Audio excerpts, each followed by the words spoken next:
Yo, what is good with y'all? We are here with a PvE video to show y'all how to actually get stuff done in this game and beat the bosses you need to get loot. Now in this video I'm gonna be covering how to actually get the best armor for PvE, how to fight the queen bee, an example of like using the PvE build, what you should focus on, the best class, the best race, and all that stuff. So let's just get straight into it, bro. Now this is actually my friend's gameplay, so we're pretty much gonna be like reviewing his gameplay because he has a better PvE set than me. I actually have not been able to play the game recently. I'm just now working on my PvE set, but I know everything there is to do it because I was helping him. I was on a mage build earlier, but this is him soloing it because we figured out the queen bee is actually able to be soloed. So in this video, you need to make sure that you are not trying to stat check this boss. A lot of these bosses and mobs, you actually have to learn their patterns, how to parry them, and how to block them, or how to dodge them, sorry. So if it's blue, obviously you have to dodge it. If it's red, you can parry it. Now, as you see in this video, he is using a Fallen Knight. Fallen Knight is easily the best PvE class. I would say it's the only PvE class, because it's the only class that actually gives you consistent lifesteal and heals you.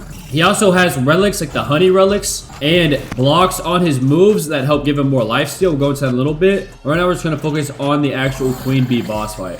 So the boss, when you have a lot of physical armor, as you can see, is not really doing that much damage. The first time I fought this boss, I got one shot because I had no physical armor. That is the crazy difference that physical armor really makes in this game. Yes, the cap did get nerfed a little bit, but it is not that crazy, and you still do need as much physical armor as you can get. Now in this boss fight, boss has a lot of HP, but as you can see, he's learned it pretty well, and he's parrying a lot of the moves. There is some room for error if you have a lot of physical armor. As you can see, he is still getting hit. He's not perfecting it by any means. But you want to try to just take as little damage as possible. And as well, during this boss fight, there will be a lot of little bees spawning. And now these little bees, you need to treat them as health packs, not honey packs. What are you talking about? And now these health packs, while you want to like keep them around, so in case you get low, you can like get a health pack off them. If there's a lot of bees, you will get instantly crucified, bro. They will do so much damage from you so fast. In an earlier method, we were trying to get this honeybee. We were spawning like 400 bees on accident, and we were lagging the server. So it was like a constant 1,000 ping, and then the server would just crash. So you don't want to let a lot of these bees spawn. So just treat them as health packs. They spawn pretty consistently as you do damage. As you can see, bro, he's really not getting like below like 80 or 90% HP because he just gets to use those honey packs or health, bro. But I will say these bees are kind of difficult to hit. You might think he's like trash when I'm able to hit them. They have such weird hitboxes and they move so weird. It is kind of difficult to hit them. But you're probably not going to solo it the first time you fight this boss, bro. I'll tell you that. I would say that to a good warm up to get into PvE, you should probably do the Stormcutter Major, which is in the jungle. So the little ants are the Stormcutter Minors, and then the big boss is the Stormcutter Major. You might have seen him if you do the jungle board mission where you have to exterminate the ants. If you kill like 3 ants, it'll say the dark clouds are forming, and it'll actually summon the big boss on you. And you can also find him in the bottom of the ant cave. If y'all want a video on the Stormcutter Major, I can make a video on that. He drops pretty decent loot, but the way to get like the best physical armor loot in this game, like relics and armor, is going to be the jungle. Yeah, as you see, he's literally full HP right now, and it's just because of lifesteal. There's not really too much I can get into this because it's genuinely just learning the boss and how to use it and how to play against it. Now, he is a nomad, so he does have an evade move. So in some of these like attacks, he'll use his like pro evade, like right there. He'll use that just to get it like out because it's a multi-hit move. It's kind of hard to parry. So I guess if you really want a good PvE race, I would say Nomad just because it has that evasive. But I really can't think of any other like PvE builds or classes that are better than Fallen Knight, bro. There's no other class that'll give you lifesteal like Fallen Knight does. I think it's the only class in the game that gives you consistent lifesteal, and you need consistent lifesteal because we had somebody who was a Spartan. He actually had higher physical armor than this Fallen Knight build, but he still lost because there was no way for him to heal besides like the bees and the health packs, and it's just not consistent enough. And now when the bee does the move where it picks you up like it just did, you can sometimes negate this damage by spamming disarm, and disarm is a counter move that sword has access to. And also he does have an Azure block on subjugate, which in subjugate is his like main healing ability, and this Azure block basically just makes the flames burn harder, and since the flames are burning harder, it's going to do more damage, and it's going to give him more lifesteal back. So the way Fallen Knight works is you have the dark flame on your sword, and the more stacks you get on that, the more lifesteal you're going to get. And some of the moves just give more lifesteal off rip because of the damage. But as you see, bro, he's full HP right now about to beat the boss. Like, once you learn how to do this, it's actually, like, it's soloable. When we first did this boss together, we didn't have any physical armor. We genuinely thought that this was a troll and, like Dez didn't fix the game. I didn't think PvE was possible in this game. But you just have to, like, learn how the PvE stats work, make a PvE build, and look at this, bro. Full HP, and he just beat the boss.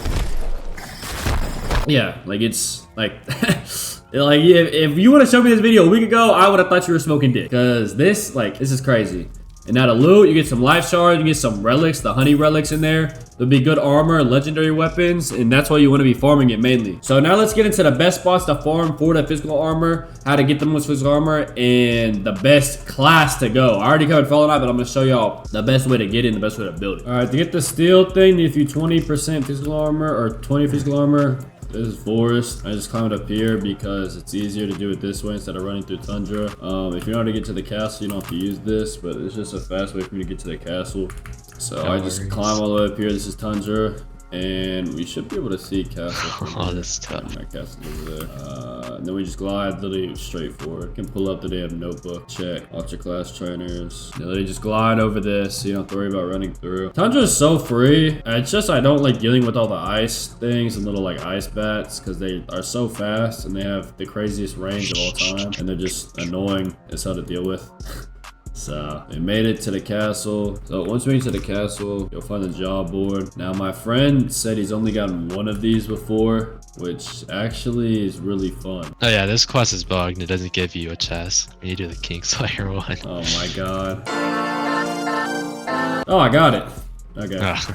Well, there's a random chest there and I got it. Steel mail, right? Yes. I guess just farm these boards and hope you get lucky. Alright, this is the jungle town where you get the jungle mission board. This is where you're gonna farm for your high physical armor stuff before you can go fight the queen bee and get the hierarch armor set. The easiest thing to do is probably this one. This one is 2 of the jungle golems. This is not a very easy one if you don't have a lot of physical armor. This one is pretty easy though. The ant swarm is pretty easy except for the fact that it's gonna summon the major on you. But then for the ant thing, you just get the mission, you go over to the thing. It's literally just 3 ants. You have a lot of physical armor, it's light work. If you don't, then PvE is just not possible in this game. That's a lot more ants than usual, I think.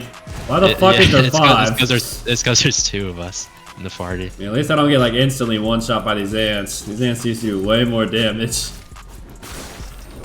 Oh, I don't know if that was my. Oh, I'm getting caught. We're up from the ants. Oh, I know. I kind of need that loot though. Is he on you or me?